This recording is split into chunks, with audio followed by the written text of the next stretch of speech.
Hello, this is not a doctor, M. Today's question no one asked for, but I'm analyzing anyway, is can I analyze the case of Dr. Todd Grande? More specifically, can I analyze whether or not Dr. Grande uses undisclosed implicit bias in his content while promoting scientifically informed insider looks at mental health topics? Just a reminder, I'm not diagnosing anybody in this video, only speculating on what could be happening in a situation like this. If you enjoy this video, please like it, subscribe to my channel, and consider not supporting me on my not Patreon. I'll not put the link to Patreon in the description for this video. First, I'll look at the background of Dr. Grande, then I'll move to my analysis. Todd Grande was born on February 15th, 1972 in the United States. He currently lives in the state of Delaware with his wife of about 30 years and has at least one child, an adult son. He graduated from Wilmington University, a private, non-religiously affiliated college in Delaware, with a PhD in counselor education and supervision. He is also a licensed professional counselor of mental health, an LPCMH, as well as a licensed chemical dependency professional, an LCDP. In 2014, Dr. Grande began posting statistics tutorials here on YouTube. His first video that still remains uploaded is titled Random Assignments in SPSS, uploaded on June 2nd of that year. About a month later, he began uploading clinical interviews using role play, in which he was, naturally, in the role of the mental health counselor.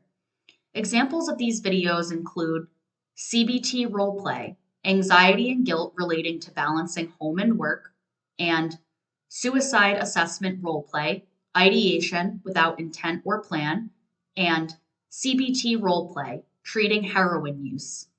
At the time of making this video, Social Blade shows 3,433 video uploads, 1.54 million subscribers, 455,131,187 lifetime views, with his most popular video titled 11 Signs a Child May Become a Psychopath, Psychopathic Risk Factors, with over 2.7 million views. In or around 2016, he began including informational videos on theories of counseling in addition to these demonstrational videos performing complex statistical functions. It was around this time when he began embarking on a journey to define and differentiate hundreds of psychological disorders and related constructs. Many of these videos following the template of what is insert mental health disorder or construct here, or what is the difference between insert two mental health disorders or constructs here. I believe that the first video he posted about a specific person or real life case was in 2018 titled, What Did Katie Morton Get Wrong About Antisocial Personality Disorder? Shane Dawson interview. Morton being a marriage and family therapist and fellow YouTuber. He opens the description with, quote, "This video was created due to requests from subscribers," unquote. Top comments in this video include, quote, "This is the most respectful form of constructive criticism I've ever seen," unquote, and, quote, "I appreciate you consistently delivering well-researched, scientifically informed content, irrespective of whether it's sensational or not," unquote. It was well received. This was one of his higher performing videos at the time, reaching around 143,000 views. 1 week later, presumably due to the success of this video, he posted another one also about Katie Morton that performed about half as well. It went on this way, interspersing these real life case studies amidst these lectures on psychological constructs. On March 21st, 2019, Grande posted a video titled Diagnosing Public Figures, Donald Trump and Narcissistic Personality Disorder Controversy, in which I'm going to go into detail about now. Now, before I continue, I want to note that unlike Dr. Grande's video format, I'm not claiming to extricate my own opinions from my analysis of this situation into some neat and tidy section as if they are completely separate things. My own opinions will be clear throughout. All right, so in this video, which claims to analyze the situation as a whole, Dr. Grande begins this by singling out one person's tweets, that person being Kellyanne Conway's husband, Republican George Conway, in which apparently Conway stated Trump is, quote, the worst kind of dumb, unquote, and accused Trump of having, quote unquote, word salad. Dr. Grande states, quote, this is when somebody kind of puts together words with no rhyme or reason. It's actually a symptom of a few different disorders, including schizophrenia, but either way, nothing to do with NPD or APD.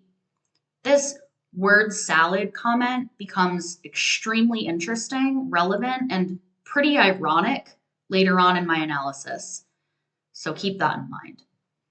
He goes on to discuss a group of psychiatrists, including Dr. Bandy Lee, who came together to write a book detailing their concerns about Trump's mental health characteristics and how they could culminate in a dangerous political candidate. Grande states that some people refer to these psychiatrists as rebellious because they are violating what is known as the Goldwater Rule. The Goldwater Rule is in the American Psychiatric Association's Principles of Medical Ethics, which states that psychiatrists should refrain from diagnosing when commenting on public figures. Grande says the reason they give for violating this rule is that their duty to warn is more important. He then goes on to list the symptom criteria for NPD, which include, quote, a grandiose sense of self-importance, having fantasies of success, power, wealth, and ideal love, feeling special or unique, requiring excessive admiration, having a sense of entitlement, tending to manipulate other people, having a lack of empathy, being jealous of other people, and appearing to be arrogant, unquote. He also lists the symptoms of APD as, quote, somebody who violates society's norms, someone who lies, someone who's impulsive, being irritable or having aggression, having a reckless disregard for your own safety or the safety of others, and being irresponsible with a lack of remorse. He then asks, quote, so the question at this point might be, why do I care? Why does this matter if these individuals want to try to diagnose or to kind of strongly suggest that Donald Trump has some sort of diagnosis? Why does that matter? Well, to say that Trump has characteristics of narcissism is one thing, and I'm not saying that. I'm really staying out of this whole part of having an opinion about somebody's mental health on this topic, but either way, that's one thing to say that that is one type of behavior, unquote. Personally, I'm confused how Dr. Grande felt he was staying out of this whole part of having an opinion, mostly because of the whole making a YouTube video about his opinion on the subject under the facade of scientific objectivity part. To summarize, he goes on to explain that he feels that commenting on personality traits, known as the acronym OCEAN, the 5-factor model of personality, which includes openness to experience, conscientiousness, extroversion, agreeableness, and neuroticism, is different than applying a diagnostic label to them. He says he, quote, feels more comfortable if a mental health counselor or mental health professional was taking a look at this as opposed to somebody with no qualifications, unquote. But he explains that where mental health professionals run into a problem isn't with diagnosing individuals, but rather diagnosing individuals who are not their clients. He gives the analogy that speculating about how someone appears to be, like an example of someone appearing to be depressed, doesn't give anyone, including a mental health professional, grounds to diagnose a public figure they aren't treating. He actually goes so far as to state, quote, we have to look at how solid the science is in the first place with the DSM, unquote. I find this interesting to say at this specific juncture when almost his entire catalog of work up to this point is based on differentiating constructs and criteria from the DSM. He even goes so far as to say, quote, NPD was almost dropped from the current version of the DSM because we're so unsure about whether it's a real disorder, unquote. And in talking about Conway's comments, Grande states, quote, "Now I think he was talking about other symptoms, like he didn't directly say it, but he kind of indicated some symptoms of schizophrenia. I mentioned that before, like word salad is a symptom of schizophrenia," unquote. He comments that a person is different from their public persona. Context needs to be considered, and you need a detailed history to accurately diagnose someone. Quote, "So what happens here when people kind of do the math is that NPD and APD become bad. Trump is bad. He has these disorders. Therefore, these disorders are bad. It ends up stigmatizing people who have the disorders. People who have NPD and APD are human beings," unquote. I also find it interesting that on one hand, he attempts to sow doubt about the legitimacy of NPD as a whole, and then frames this as if a major concern for him in this conversation is the stigmatization of those with these mental disorders. He states that people with these disorders, quote, "go in to seek treatment, they want to recover, they want to meet their goals," unquote. Now, Dr. Grande has 3,400 videos, averaging close to one per day for the past 10 years of video uploads he's done. So I can't remember which ones he stated this in, but I specifically recall him claiming on more than one occasion that people with NPD, as well as those with APD, often don't have insight, don't tend to seek out treatment, and tend to be resistant to treatment, according to the research. Dr. Grande's use of cherry picking based on what serves his biases is pretty astounding and can be seen in many, if not most, of his videos. Cherry picking can be defined as, quote, "the action or practice of choosing and taking only the most beneficial or profitable items, opportunities, etc. from what is available," unquote. I'll talk more about this later in connection with the whole word salad thing. But anyway, he concludes this by suggesting mental health professionals should instead go through the channel of the 25th Amendment to address their concerns. But the pathway that would allow them to do that remained undemonstrated and unexplained by Dr. Grande. Moving forward from this case example, as time goes on in his YouTube career, Dr. Grande begins uploading more and more commentary videos related to specific case studies, individuals, and events. The intro to each of his videos for a long time was an animation welcoming the viewers to his, quote, "scientifically informed insider look at mental health topics." I am now going to pull some quotes I detect implicit bias and cherry picking from a selection of his videos. I really suggest watching these in their entirety for full context and to see if you also detect any bias. Each and every one of these videos I could dissect and go down a rabbit hole to talk about individually. It is truly an endless abyss of critique and evidence of bias that I could offer here, and I can't provide lengthy context to thousands of hours of video, so I really do encourage you to watch these yourself to see if you personally detect undisclosed implicit bias. Beginning with his 2019 Jordan Peterson analysis, he says, quote, "Part of the reason that Jordan Peterson has become so popular is because he has political opinions that some are really attracted to and other people are really repulsed by. So I'm going to try to stay away from that whole issue of politics and focus more on other areas," unquote. Next, quote, "I find Jordan Peterson to be bright. He's an excellent public speaker. He's engaging. He's polite. He's a flexible thinker. So there's this idea that when somebody's talking to him, he's really considering what they're saying and processing that as potential evidence and open to changing his mind, although we don't see him changing his mind a lot," unquote. Next, quote, "He's produced so much content that there's always going to be mistakes. I can go back and look at my own videos and find several mistakes. So there's not really much to be gained from that type of criticism." Next, quote, "I think it's fair of him to add politics to what he's talking about. He's integrating a lot of different topics, and that's okay with me," unquote. I also recommend considering when watching this one the critiques Dr. Grande chose to leave out entirely and not comment on or cherry pick out of the discussion, such as the criticisms, the widely held criticisms that Peterson spreads misogynist, transphobic, homophobic, and ableist rhetoric, to name a few examples. Next case. In his 2020 Jussie Smollett analysis, quote, in terms of narcissism, we see that he wanted to be the victim, and he continues to play the role of the victim, again, even though everybody kind of knows what happened here, unquote.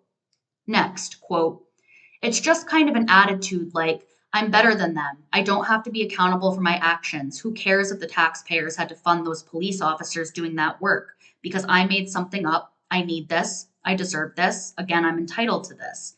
We see he believed himself to be special. So again, he kind of deserved all this attention when other people did not deserve this attention. A key part of narcissism, and that seems relatively clear.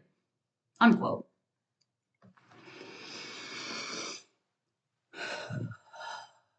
Next, we have transphobia. And I'm going to keep this to looking at one video, though I've seen an attitude and ideology of transphobia displayed in at least 4 other videos, all in which cherry-picked transgender women are analyzed for either engaging in predatory behavior or alternatively, just seeming to have personalities that simply and plainly annoy Dr. Grande, like his several videos on Dylan Mulvaney, including his takes on the Bud Light situation. This video in particular that I'm quoting next is where he weaponizes a case study to insinuate transgender women on the whole are sexual predators, titled Transgender Woman's Alleged Creepy Behavior Disrupts Sorority, Artemis Langford Case Analysis. This was the catalyst for my motivation to do this research to make this video, because just content warning, the following quotes are plainly and outrightly hateful.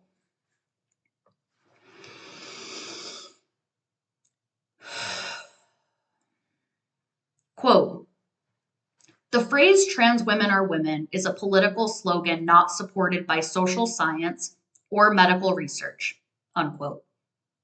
Next, quote, Artemis identifies as a transgender woman, but her behavior does not reflect a man living as a woman, unquote. Next, quote, for example, 5 o'clock shadow was observed on her face, unquote. Oh boy.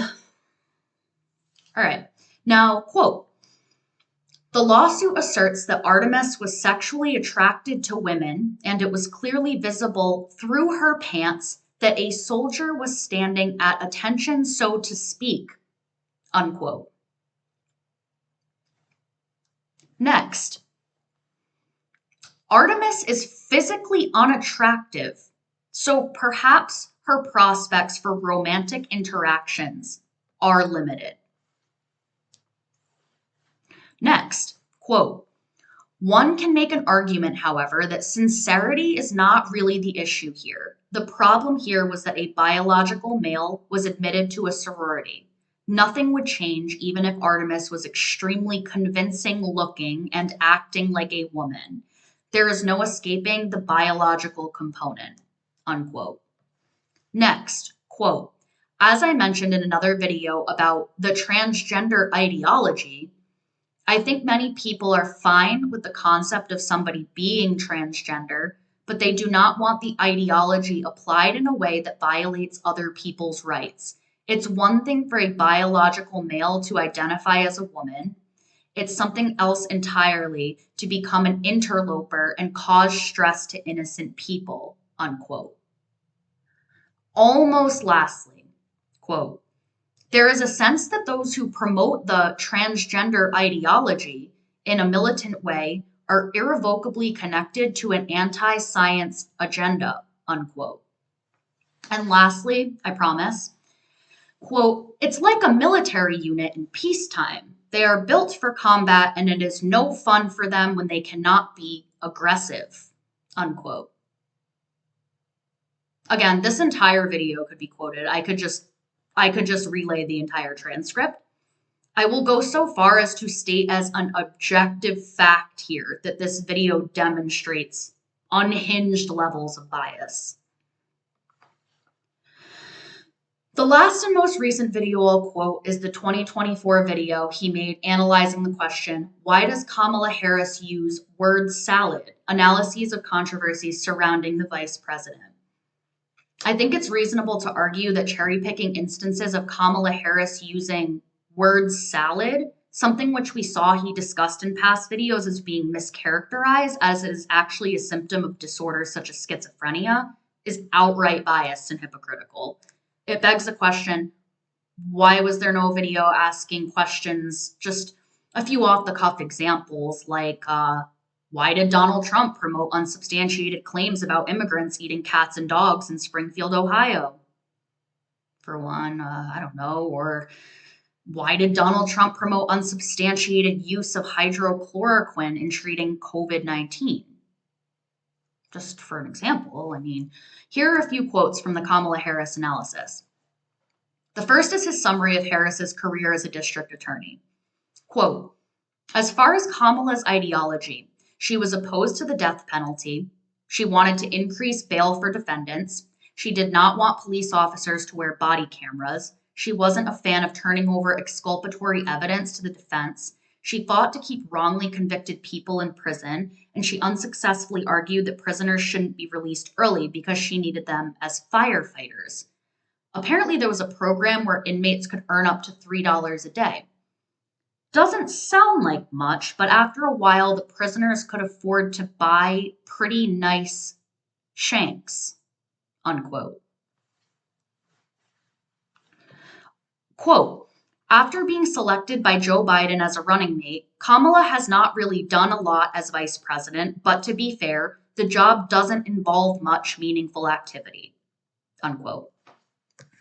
And another, I could really insert the whole video transcript again, but anyway, quote, maybe Kamala is trying to make Joe Biden look normal, like this is what elected officials are supposed to do. Everything they say is word salad. If a person speaks in a way that makes sense, they can't be a member of that club, unquote. I found that when reading the transcripts for these videos, the implicit bias revealed was stark, astounding, and much clearer to me than when I initially watched and listened to them. I believe a massive part of this is due to his delivery, as well as this conflation of his having a PhD in counseling education, resulting in some level of undue authority and permission to offer these analyses and have them be perceived as credible, backed by the necessary credentials, and somehow scientifically objective. Now, it's worth noting again that in the structure of Dr. Grande's videos, he differentiates between his professional analysis section and his final personal opinion section. My argument includes that this differentiation doesn't bear any tangible weight in how his overall messaging is disseminated to and absorbed by the masses. He also often fails not to insert his opinions in his analysis before the opinion section. Dr. Grande is regarded by many who watch him as being in a position of power and authority on all the subjects he discusses, and the way his messaging reads and absorbs gets seriously muddied by this. In my opinion is reasonable and based on a common sense approach. It seems perfectly clear to me that Dr. Grande is abusing his credentials to comment on a wide scope of issues he isn't qualified to address with the complexity they deserve, and that he inserts his personal bias and opinion, which interferes with the whole being scientific thing. I think it is completely fair and necessary to consider a professional's personal opinions and how they interact with their professional work. Nobody can extricate themselves from personal bias. We can state our biases clearly and own them and try to work on them, or we can walk a line of feigned centrism, neutrality, and pretend we can be in any way objective without naming bias. Dr. Grande is frequently described by his audience with adjectives like logical, neutral, measured, reasonable, sane, intelligent, and well-spoken. I believe this consistent style of delivery attracts many people to stay for his content. And this perception of him being this voice of reason in a perceived sea of social chaos and confusion casts a blinding glow around what is glaringly obvious bias and a documented record of increasing hypocrisy, arguably probably to the extent of violations of some kind of professional code of conduct. I honestly don't know. I also feel that his work has gotten progressively sloppier in many regards as time has gone on, which makes sense when you're putting out a near average of one video per day for 10 years. Many of the situations discussed being incredibly complex. A disclaimer at the beginning of his videos saying that he's not diagnosing anyone in this video and offloading the participants to be like imagined instead as hypothetical stand-ins for people in the exact same situation and context with the exact same background makes little sense when considered critically. It would be pretty interesting for his behavior to be analyzed in the same way he analyzes others and what conclusions could be drawn about, well, not his, but someone in a situation like his mental health. It's curious. Grande's implicit bias shows not only in what he chooses to include in his cherry picking, but also what he chooses to exclude in the cherry picking that he does. For examples, in the quite literally hundreds of hours I've spent watching him, I've never once heard him discuss systemic racism in any meaningful way or how it relates to any case. He has also covered hundreds of true crime homicide cases with cis women victims and never once covered any about transgender women victims who face much higher rates of violence compared to cisgender women in all areas, including physical and sexual assault, domestic abuse, as well as homicide. Based on his explicitly transphobic comments in 2 cherry-picked videos where he specifically chose transgender women who engaged in predatory behavior to support his bias, it's clear why he's not prepared or willing to address any of those cases. But according to Dr. Grande, transphobia is just, quote, an intellectually lazy accusation and a common refrain in these types of situations, unquote. Curiously dismissive and preemptively readily defensive of this criticism, presumably because he knows he is deserving of receiving it. When it comes to intersectionality and an acknowledgement of the realities of how social sciences and oppression exist and operate, Dr. Grande doesn't seem too interested. It seems he may be dealing with a lack of insight. Those are my thoughts about Dr. Todd Grande. Please put any opinions and thoughts in the comment section. They consistently generate an interesting dialogue. I hope you found my analysis of this topic to be informative. Thanks for watching.